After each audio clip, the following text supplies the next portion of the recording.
থেকে তাকে, রাজা মশাই ভালোবাসি আমি তোমার মেয়েকে।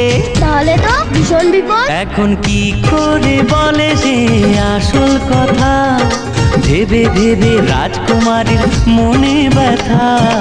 এক যে ছিল রাজার কুমার।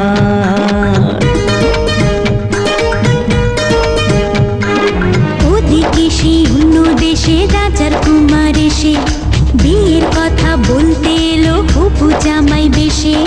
মনের দুঃখে শ্রাবণ এলো রাজকুমারীর চোখে।